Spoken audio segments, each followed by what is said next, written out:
What's up, guys? I'm here with my friend Ian Hardin from Red 5 Performance, who has a master's in biomechanics. And I just had a shoulder surgery, a complete rotator cuff, labrum, slap tear about 9 months ago. And my friend Ian says he's got some special trick to bring some more strength and stability to it, or what exactly are we doing here? So basically what we're doing is we're trying to teach this muscle how to control itself. Basically helping us to get more flexible, but also stronger and more mobile in those positions. And it's going to be way more helpful for any athletic movement for sure, and increasing flexibility in a safer, stronger way. So who would use these techniques for the most part? Everybody who's watching this should do this. It doesn't matter. Like, you will feel better for the rest of your life if you do this. What people do is they stop moving throughout history, and that's where we started developing all these problems, not because we move so much, but because we move so little. So this is going to bring a lot of health back to the shoulder, and you can do this for any joint in the body. Yeah, when Ian first actually started explaining this to me, it really reminded me of some stuff when I was watching Bruce Lee train, so it's probably pretty serious. I'm ready. All right, so first thing we want to do is we're trying to just move this bone in this joint, and that's it, right? So let's say you come all the way up like this, raise your arm all the way up, right? So if he's here like this, we can move the shoulder back by breaking through the spine here, but that's not doing anything in the shoulder. That's just moving the arm farther back, and that's not what we're trying to do. So we're trying to keep everything, the movement just here, and we're gonna do that by what we call irradiating tension. So he's gonna grab his feet into the ground, he's gonna keep his abs really tight, and this hand over here, he's gonna squeeze really, really tight. So the more force that he's creating globally through his body, the more control he's gonna have here. So the first thing that we're gonna do, come all the way down, hand by your side. So keep everything tight, and we're gonna try to rotate like this, up and across your body, and then bring it all the way up as high as you can, up into that overhead position behind you, real tight, real tight. So this is gonna be a tough position here, so kind of take a deep breath. Now he's gonna use the muscles on the back side of his shoulder to pull it further back as far as he can, and as he's doing that, now he's gonna start to rotate. So rotate, rotate, rotate, as far as you can. Really try to rotate, and this is a big challenge here. We're trying to rotate here as he's coming back down and around, continue to rotate the whole way through.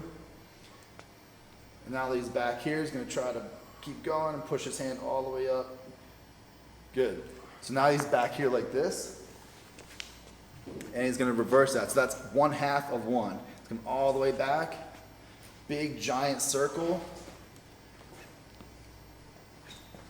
Good, rotate, rotate, rotate. Rotate back and then forward through, right? Yep, and then he's gonna continue to rotate now this way as he's coming down and across the body. That's burning.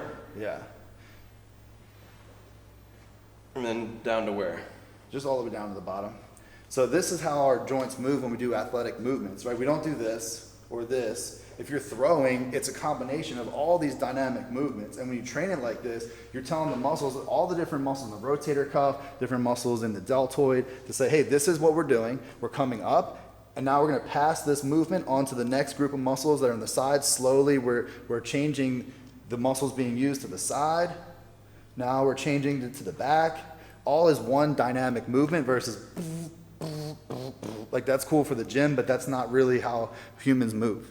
Yeah, it feels like I'm just taking my body through its full range of motion, but with engaging everything, so I'm building strength through the whole range of motion. So you're trying to take it to the end range. Exactly. You're trying to take it to the biggest range of motion possible. And then when you get to, I can't go any farther, you're trying to use the muscles to pull it farther. Okay, so, and the way to start off, just if I'm doing it myself, I start with my hand facing me and I bring it across. You can face it up like this, so we're trying to rotate. Okay, so my hand's facing up, and then I'm going across and making it as big a circle as I can, all the way up to the top, and that's when I begin to internally rotate. So now that we're my here, arm, and then I go all the way back down.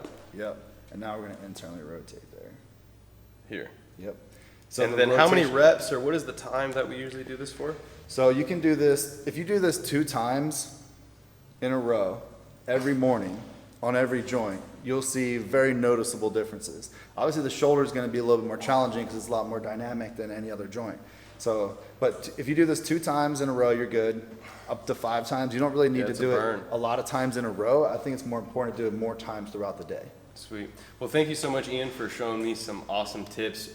For more tips and for people to find out a little bit more about this and you, where do they find you? So I have YouTube, Red 5 Performance, Instagram, and TikTok, all the same thing. Red 5, so it's red like the color, R-E-D, 5, the number, and performance, Red 5 Performance. And I will put all of the links to his social media in the descriptions below with a bunch of other cool discounts and things that you may really enjoy.